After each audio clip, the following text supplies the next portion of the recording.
Bonjour tout le monde!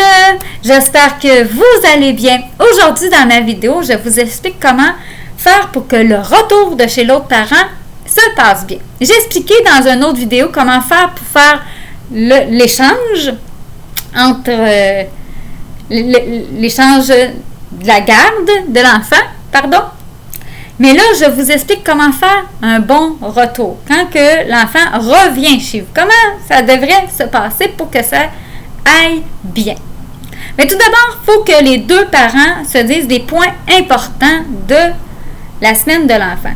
Que ce soit au niveau de la santé de l'enfant, par exemple. Est-ce qu'on lui a donné de l'acétaminophène cette journée-là parce que, là, il y a un petit mal de gorge, il y a mal aux oreilles.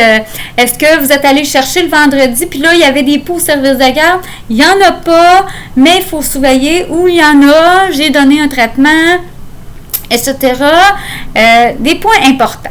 Comme ça. Est-ce qu'il vous manque de médication parce que là, c'est l'autre parent qui est en charge d'acheter de la médication parce que votre enfant prend de la médication de façon régulière, etc., etc. Des choses qui sont importantes à mentionner à l'autre parent.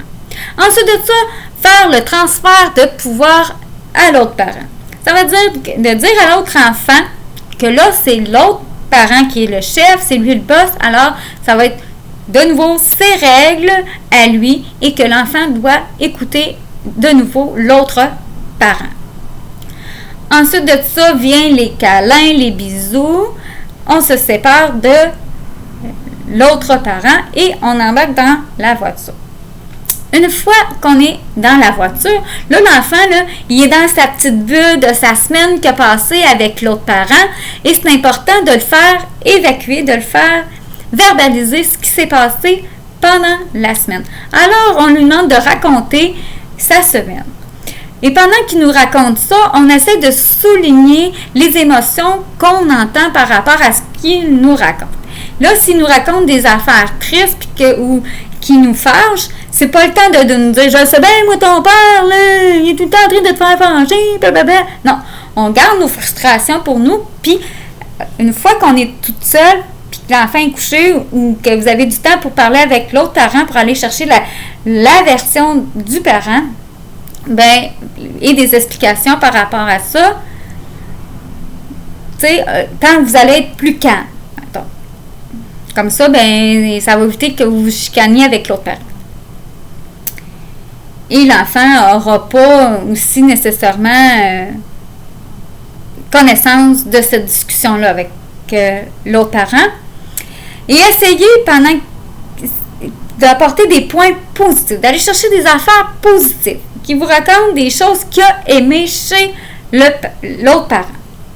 Comme ça, vous allez pouvoir vous en servir une fois où est-ce que votre enfant ne voudra pas aller chez l'autre parent. Vous allez pouvoir lui dire, l'autre fois, t'es allé chez papa, ça s'est bien passé, vous avez joué au hockey ensemble, ou non, papa, il a joué à Barbie avec toi. Bon, raconter des choses positives pour l'amener à y retourner de nouveau et que ça se passe bien. Pour pas qu'il reste dans le négatif de la chose puis qu'il se rappelle que c'est donc bien plate d'aller chez l'autre parent. Et de souligner les émotions, comme que je l'ai déjà dit. Ensuite de ça, une fois qu'il a parlé de sa semaine, expliquez-lui la semaine qui va s'en venir. Que ce soit le retour de la routine, parce que peut-être qu'il l'a oublié, parce que la routine chez papa, là, c'était pas la même nécessairement. Alors, la routine, si vous avez une tradition que à chaque fois qu'il revient de chez papa, par exemple, que vous mangez toujours du macaroni, dites-lui, ce soir, on va manger du macaroni, comme d'habitude. Ou vous faites quelque chose de spécial au retour, dites-lui, ça va être le fun, on s'en va faire ça, cette activité-là.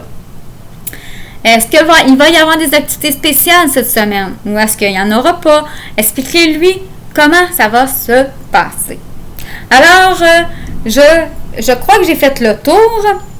Ce que je veux que vous reteniez, c'est que les deux parents se disent les points importants, que vous transférez les pouvoirs de parents, que vous faites évacuer votre enfant de sa semaine passée avec l'autre parent, que vous soulignez les points, les émotions, véhiculées par ce que vous entendez de votre enfant. Si vous avez des choses que vous n'aimez pas, que vous avez entendues, bien, vous attendez d'être seul et calme pour en parler avec l'autre parent. Et puis, vous lui dites comment ça va se passer chez vous cette semaine. Alors, sur ce, j'espère que vous avez aimé la vidéo. N'hésitez pas à liker, commenter, partager et surtout, abonnez-vous. Ciao!